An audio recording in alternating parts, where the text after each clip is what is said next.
the whole idea here is that because of the fact that there is ever-evolving technology, we can always be one step ahead of the people who want to implement this technology just by educating ourselves. And also, learning some business skills along the way makes your winning percentage go up big time.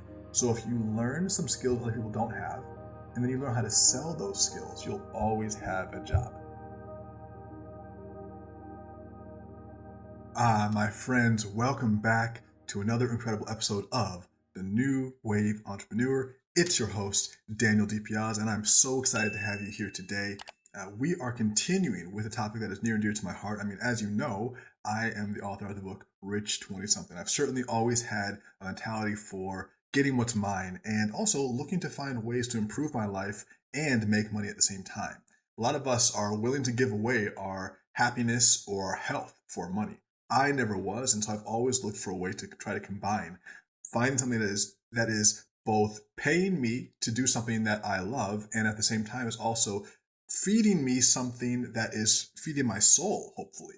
That is the goal of it. Like I would love, in my ideal scenario, for the thing that generates my income and creates my quality of life to also really enhance my spiritual essence, my love for life, my creativity. I'd like the right brain and the left brain to work together. I'd like the scientific and the spiritual to work together. I'd like the hard and the soft to work together. Very yin yang. So I hope that is your intention as well. You know, money moves aren't just about the technical things that you should do with your money. It's also about how you think about your money. We've been talking about money moves for the last week or so. And in fact, there's a new workshop coming up on January 27th. It's called Money Moves. It's all about how to earn more, how to save more wisely, and how to invest to grow your wealth. And if you go to newwaveentrepreneur.com/workshop, you can see all the details for that Money Moves workshop. It's premiering on January 27th. You can catch it live and you can be there as part of the audience with a ticket to ask questions and to be involved in that filming, or you can pick it up afterwards streaming. So I highly encourage you, if you dig what we're putting down on the series of podcasts I've been putting out around money, to come and check out that workshop. Definitely gonna be worth your time, especially if you're listening to this at the beginning of the year in 2022 when we're producing it. Now is a better time than ever to really work on your financial literacy. That's what we're after with this. Okay, so let's get back to Money Moves. Again, thank you for spending your time with me here today. The last episode where we were talking about this, what we were primarily talking about was understanding the money game, the fundamentals. We talked about the poor versus rich mindset. We talked about understanding your numbers, knowing your numbers. We talked about financial hygiene a bit. We talked about the power of compounding. We talked about the foundation for your portfolio. And I am still going to go over all the things that I think you should have in your portfolio as well. I gave a quick little summary in our last podcast. But before we jump to that, I wanted to preview something for you, or rather than preview, really to show you and dive into with you today, something that I think is on your mind. That's how to make more money. See, a lot of times in the conversation around personal finance, which, you know, we're all subject to personal finance, whether we like it or not. You have finances, you are a person, you have personal finance, and there are things that you're going to want to do with your money. And as that is the case, there's only so much you can do to save what you have. Saving is great, but we also want to talk about making more. Making more is a skill, really. And most people think that making more is just based on the luck of the draw. How much your parents have will determine how much you make in life, or what degree you have in college will determine the job you'll get as your career, or the luck of the draw, essentially. But really, earning more is a skill. There are many different avenues to earning more, and essentially, if you can earn more, you can save more. And of course, if you can save more, you can invest more, because any money that's invested was at one point saved. So you won't be able to create good investment skills if you don't have good saving skills. So we want to, and then how do we create good saving skills? Well, we have to have, enough money to save. Now, I want to say that most people probably don't have amazing saving skills. I'm not basing it necessarily on you, looking at you, Mrs. or Mr. viewer, watching this or listening to this, in your earphones right now. I'm talking about just in general, the average American. When we look at just the average American, if the average American mirrors America itself, we're not financially healthy. If the average American's body mirrors the body of most of America, we're not healthy, you know? So we want to, if you feel that you have average savings habits, we want you to improve them to above average, to extraordinary savings habits. And if you don't have any savings habits yet, it's time to create those. But that's the first piece of being able to make more. Because when we're talking about making more, the first thing to consider is eliminating wasteful spending. Now, in the first kind of installment of this Money Moves series, I talked about really understanding your numbers, knowing your numbers. This is part of financial hygiene. You would brush your teeth every day, wouldn't you? Well, of course. Well, you should also look at your finances on a daily basis. You would track your weight over time, wouldn't you? Most people would, or a lot of people do. Well, you should track your financial weight over time as well. This is all part of hygiene. We have our personal hygiene, which is our body, but we also have our physical. We have our physical hygiene, which is our body, and our personal hygiene, which is our body. But we also have our financial hygiene, which comes down to how we manage our accounts. And in a way, it's a metaphysical thing. It's a psychological thing. This is not something you can touch, but it is something that touches you. So this is worthy of thinking about. Now, being able to have a good level of financial hygiene and being able to look at our money on a regular basis and be comfortable with looking at our money will allow us to see where we have wasteful spending. Now, what qualifies as wasteful spending? My personal opinion is that there should be splurging when you can afford it. Obviously, there should be splurging in your budget. In fact, I'm not even sure that budgets work. What I would recommend is this. Go through your monthly spending. Look to see how much, and go for the last 3 months. Go through your bank statements for the last 3 months. And what I want you to do is, again, make a spreadsheet of all of your expenses going out. So all the things you're normally paying for, subscriptions, regular recurring visits to things, to people, to places, gym memberships, chiropractors, other service providers, softwares that you pay for, entertainment that you pay for, subscriptions that you pay for. And then I want you to look at monthly expenses that are pretty regular, groceries, car maintenance, daycare for the kids, all these different things that are on a regular basis you're paying for. So figure out all your expenses, figure out your average monthly expenses. And then I want you to then, over the last 3 months, take that average. And then from here on out, every week, when you have your normal review of your finances, look to see which of the things that are popping up for you that week are supposed to be there.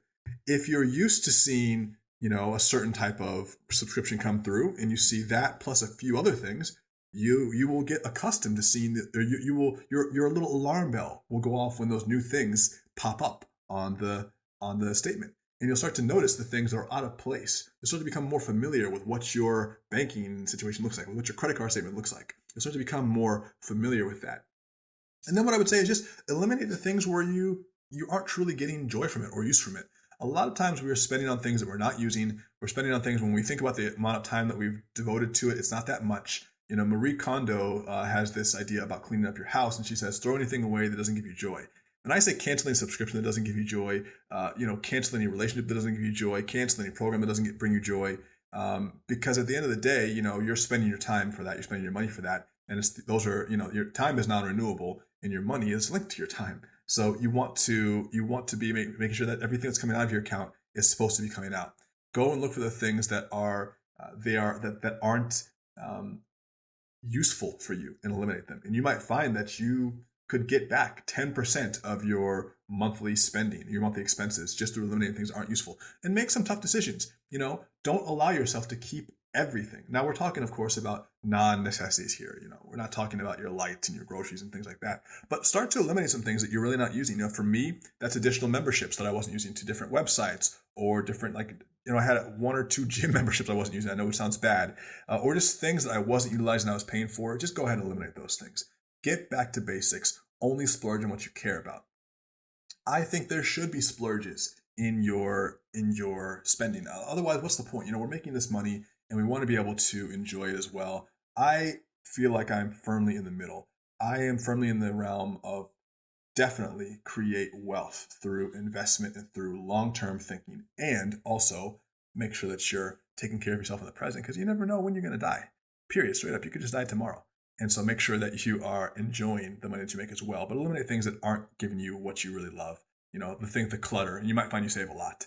And splurge on the things you care about, whether it's, eating out when you can afford it, whether it is, a nice outfit when you want it, whether it is going on a trip, you have to create some boundaries for yourself. You can't just buy everything that you think is going to be fun for you, but you also have to have some joy in your life. So find that balance, but definitely eliminate the things that don't make the cut. And overall, when you go in and you start looking at your money, you should be, by the end of it, there should be a few things you can eliminate. So you should come out with having found some savings through your elimination phase. Okay, now that you've cleaned up a little bit, you kind of cleaned up your diet, you've cleaned out the excess crap.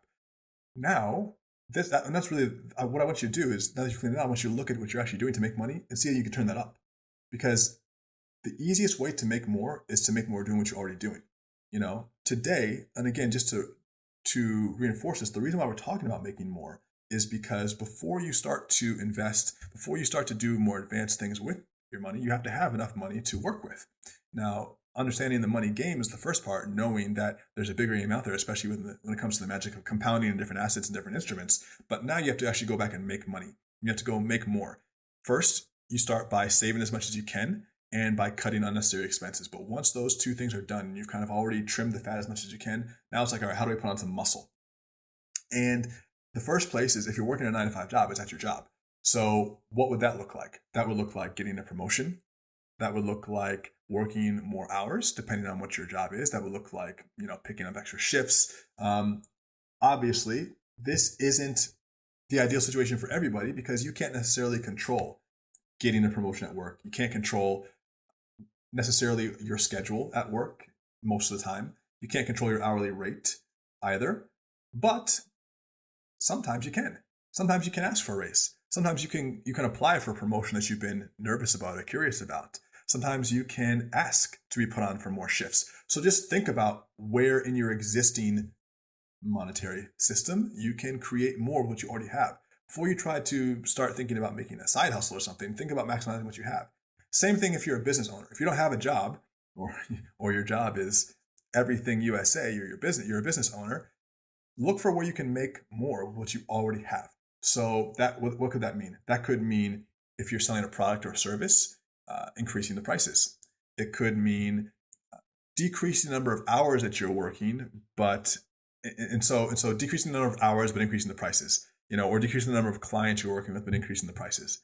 It could mean developing a new product, developing something that isn't part of your existing services or product line but could serve to complement those things you already have. It could be, especially if you have a business, it's developing a better upsell or developing a better cross-sell, something that you can sell to existing customers. Remember, we're trying to find lowest hanging fruit first, lowest barrier of entry. If you're an employee, your existing customers, quote, existing customers, is your employer. That's your boss. If you're a business owner, your existing customers are the people who've already bought from you. So, if people already bought from you, they're more likely to buy from you again. When someone opens their wallet to you, I don't know what the numbers are, but it's something like 3 to 7 times more likely to buy from you again. Even if they only spend $1 with you, it's more likely that they'll open their wallet to spend $1,000 the next time than it is for them to go from $0 to $1,000 the first time. So again, it's easier to go from $1 to $1,000 in sales with one person than it is to go from 0 to 1, which means, it's generally the hardest to get people over the line.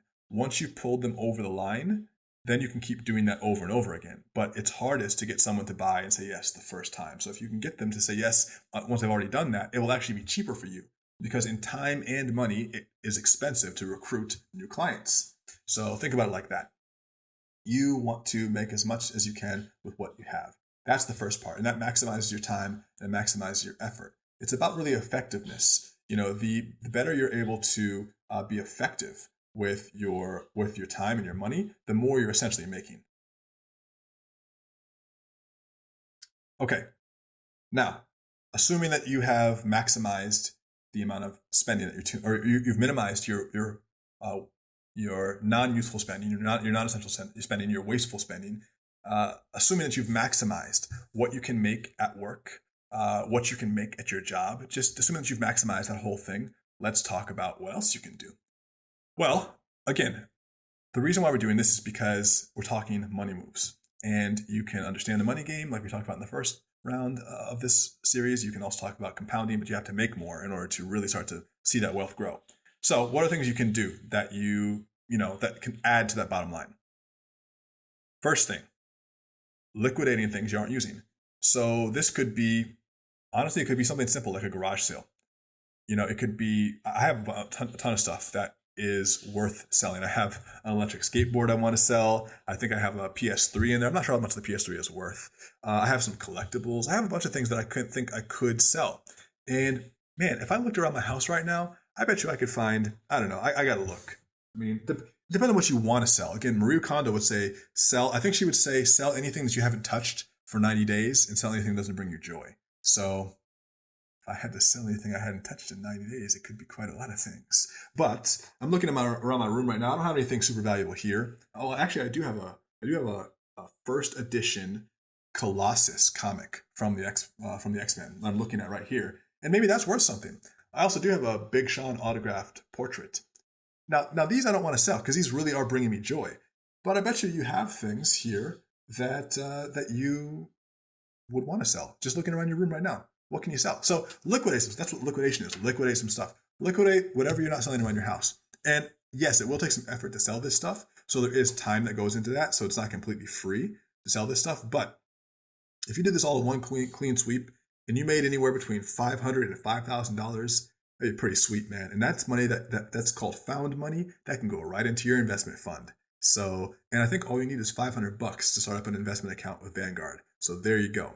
But start liquidating things that you aren't using. Another thing is too, which I think you could look into, which I've had some success with, are renting out your services. So renting out your car, so Turo is a good app you can rent out your car on, renting out your services, even doing side hustles that are based on apps like Rover is an app where you can take care of other people's dogs. You can make side cash from that. There are all these different basically service provider apps where you can plug into the app. There's one called Style Seat where it's all hair and natural hair braiding and hair and barbering and all that stuff. And if you have that skill, you can make money on that app. So start to look for apps that have a marketplace for your service. That's another thing as well. And that's really creating a side hustle for yourself. And that's something I would encourage you to look into. Whether you have a job already, like you work a 9 to 5, or you have an existing business, having multiple streams of income is so important. And there's a few different ways to think about it. You can have multiple streams within one bigger stream, and then you can have completely separate streams. So for instance, within the New Wave Entrepreneur, what are our streams? We have our subscribers, which are our premium subscribers. So they're paying a certain amount they're paying $29 per month, and that's a recurring subscription. And then sometimes we'll sell workshops, and that's a separate income stream. Or I'll do individual coaching, and that's a separate income stream. Or I'll sell a digital product, or I'll do a partnership. These are all separate income streams. New Wave Entrepreneur is a business, and then within that business, there are different products or different income streams. So you don't want to be necessarily a one product business if you can help it. Although there's nothing wrong with that, but just generally speaking, you don't want to be a one-legged stool.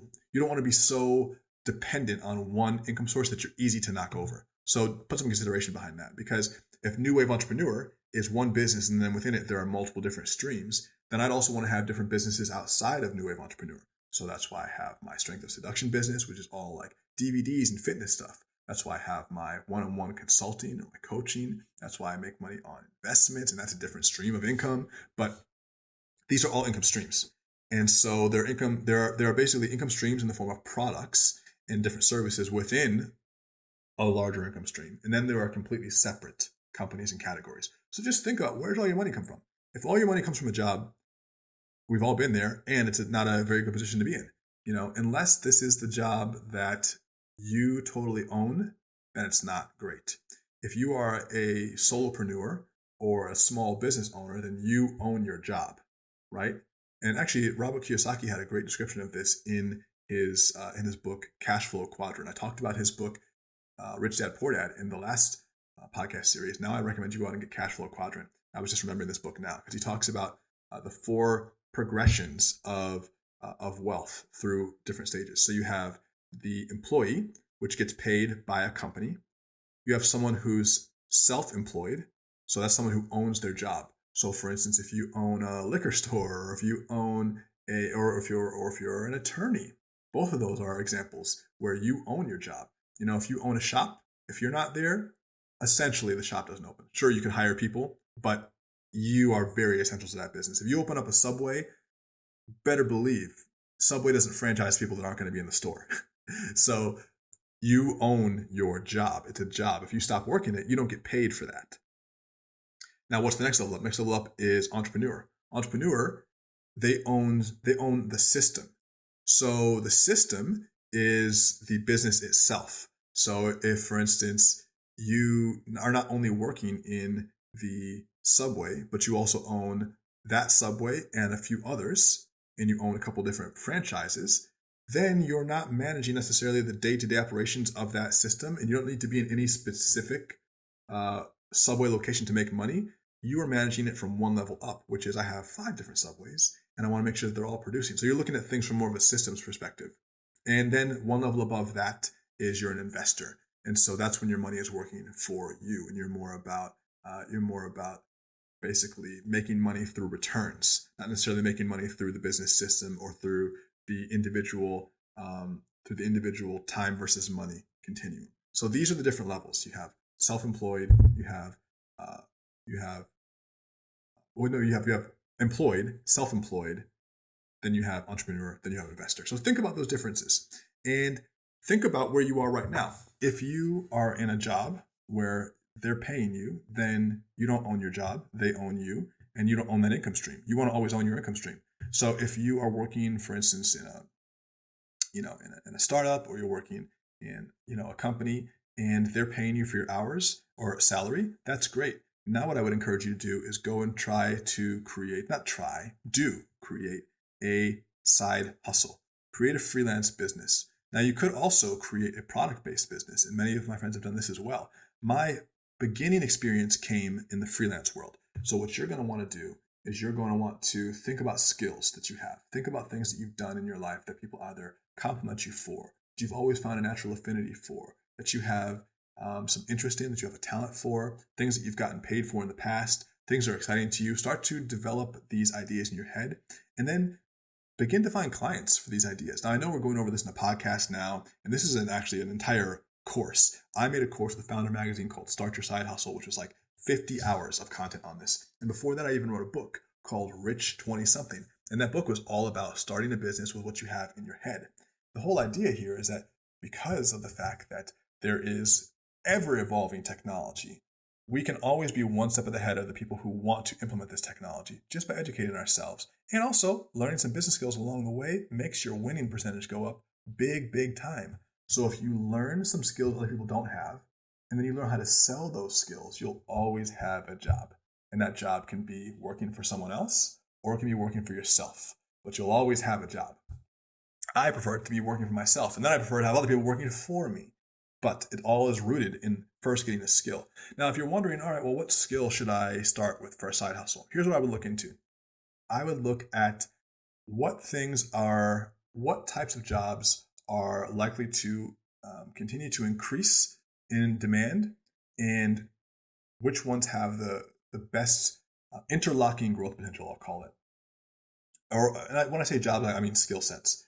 And I really strongly advise you to look into the blockchain space right now if you're watching this. Blockchain is an emerging technology which we talk about on this show, on this channel, on this podcast, and it's all about creating speed, security, and privacy of your information. And it's also allowing us to have entirely new industries like cryptocurrencies, like NFTs, like DAOs, all these different tools and platforms that we can use with this Web3 technology. This Web3 technology is usually built on blockchain using code like Solidity or Rust. These are different programming languages. And as blockchain technology starts to seep into the average consumer's everyday use, that technology is going to continue to soar. It's not like it's going to reverse the trend now. It's going in that direction. And I would encourage you to, if you don't want to actually learn blockchain development, which not everyone is technical, I would recommend that you learn blockchain development just so you understand it. If you're interested in tech, I recommend you learn blockchain development. But of course, I'm not going to convince everyone to learn a coding language. It is hard. Most people will say they don't want to do it. What I would recommend that you do is I recommend that you at least learn a skill or a business process adjacent to the blockchain industry. So for instance, when you're developing a blockchain app, you need Solidity on the back end, and you need something like JavaScript on the front end. And then, of course, there are lots of other companies that are starting up in the Web3 space. You'd say, well, what do they need? Well, they need marketing. Well, they need sales. Well, they need systems. Well, they need management. And so I would look at the industries that are trending up, like Web3, like blockchain, like crypto, and I would say, all right, there's a gold rush right now. Where are the shovels? The gold is obviously finding the crypto and, getting rich off crypto and getting, hitting the Web3 lottery, by being in the space early. That's like the gold, obviously. But the shovels, my friends, the shovels are what we're providing, the services and products we're providing to the people who are already in the game, who are already in the Wild West. So thinking about how you can complement an industry that's already evolving, and how can you figure this stuff out? I mean, I'm just spitting here on a podcast, but what I would recommend you do is I'd recommend that you get involved with this industry, that you learn some of the emerging problems, that you learn how these businesses are being marketed, that you think about what skills you have and see how it connects with what's happening right now. And yeah, it might take you a little bit of time, but the reality is these changes are happening, whether we like it or not. Technological changes are happening. And we can either ride this wave and surf this wave, or we can be crushed by it. And personally, I prefer to surf. So that's what I would do if I'm thinking about getting, making more money. I would look at the industries that are evolving. Now, it doesn't have to be Web3. Obviously, I'm just talking about tech here, but look at this. Look what's happening. AI, which is augmented reality. AI, which is artificial intelligence. AR, which is augmented reality. You have all these things, IoT, which is Internet of Things. You have Web3, you have crypto. You have all these different technological changes that are happening. You could be getting involved in those. You could be learning how to work with companies that are in that space. You could be learning how to develop products or programs in that space. You could be learning how to sell B2B or B2C in that space. Look to find what spaces are interesting to you based on your interests and see where they combine with your skills. But that's where you're going to find the unique fit. I'm not going to go out there and say, oh, you should be a WordPress developer because I did that. Or you should be a marketing person or a copywriter because I did that. Those are things that worked with my skill set, and they happened to be on an upward trend as I was implementing them. And of course, those skills will still be necessary. People will still need WordPress, they'll still need copywriting. But I think you can understand what I'm saying. I was going with trending up with the times. When I was developing my freelance career and developing my other streams of income, I was working at a restaurant. And I started doing different stuff on the side, including WordPress design, WordPress development. But you got to remember, this is in 2011 or 12. So it was much more, it was probably closer to 2012. So this is much more rudimentary when WordPress wasn't as well known, and it seemed almost like magic to someone who couldn't even build a website.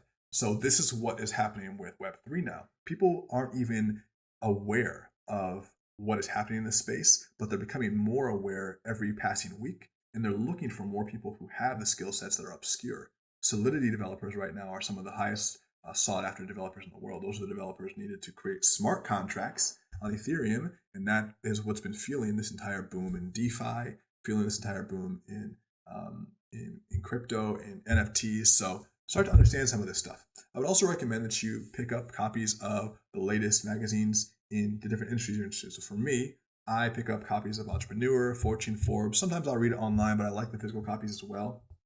It just prints a good curation of the info. And I will look through the magazine to just look what trends are happening. And then I will think about different business models within those trends. And James Altucher, a blogger, had a great article years ago where he talks about how he goes through with a server's pad, from a waiter's pad. Every morning he writes down 10 ideas and he does an idea brainstorming. And I think it'd be a great idea for you to do an idea brainstorm, in addition to reading my book, Rich 20-something, which will help you to think of ideas you can use to make more money. So I'm hitting this point very cleanly, I think, which is the idea that you can get your financial literacy up. You can be aware of what's happening in the game, but you got to make more to be able to save and invest more. And really, the key to this is first eliminating wasteful spending, okay? And then making more with wherever you are first, low-hanging fruit. How can you make more with what you have? Efficiency is really what we're going for, and being effective with our time. And then once those things have been maximized, look to liquidate things that you're not using. Look to, pick up another job if you have to. And look, the subtitle of my book was Ditch Your Average Job. But I just want to say, I'm not anti-job, okay? I am anti-boring job. I'm anti-average job. I'm anti-jobs that I hate. And so if you have a job that you love, by all means, keep it. Do your best to get promoted and make more money with it.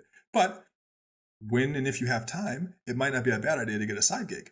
I've had that in my life. My friends and family have had side gigs. It's just, part of it. When you're trying to make more, especially if you have an investment goal. So for instance, if you have an investment goal for real estate this year, you want to get into real estate, or you want to get into, you want to start buying stocks, or you want to just have more money to invest in crypto, or you're putting together your emergency fund. These are all things that a second job could help with if you have the time, depending on where you're at, how old you are, what your needs are. So that's good. And of course, a side hustle is another side business if you don't already have one. These are all ways to make more on top of what you're already making. And this is important because when we're looking to manage our money better and save it better, then we can invest it better. And then we can get wealthier. We can get more wealthy more quickly. So that is the second piece of this money moves, equation. I'm putting together 3 podcasts on this. The first one we did earlier this week, that's Money Moves Part 1, Understanding the Money Game. You can check that out. This was Money Moves Part 2, which is basically hustling and how to make more. And then Money Moves Part 3 is going to be Portfolio Setup 101. I'm going to take you through my ideal portfolio for the different assets that we would cover and that would be in that portfolio and how that would look and what the distribution would be. And obviously, we've talked about crypto before, but again, there are different types of assets. So crypto is one asset, and then there are other asset classes outside of crypto, different individual ones that will help to balance out your risk a little bit, even though I don't really mind the risk of crypto because I understand what I'm getting into here. We also want to have some balance. So that is what's coming up next. All this is leading up to the Money Moves workshop. This happens January 27th. This is a workshop that you can tune into live and ask questions as part of the live streaming audience, or you can catch afterwards at your leisure. It comes out January 27th. You can go to moneymoves.com/workshop to sign up. It's going to be truly incredible. We'll have some special guests on there spitting their knowledge. And it's something that, as someone who is an entrepreneur, I wish I would have gotten my financial literacy dialed in even earlier. I know that everyone listening to this podcast could appreciate and can use the same. So check it out. If you are watching this on YouTube, go ahead and hit that like button and subscribe to this channel. Make sure that you're hitting that bell so you get notifications. And if you're listening to this on something like Spotify or iTunes, make sure you are subscribing to this podcast and you are leaving a review. It helps us get seen more, and it really makes my heart warm. I read every comment. I read every review. And so sometimes that means I get my feelings hurt, but oftentimes you guys are here and I'm feeling great. So thank you for being here all this time. My friends, that's all I got for you today. Let's hit Money Moves Part 3. The water is warm. The tide is rising. So jump on in. Let's go ahead and surf this new wave.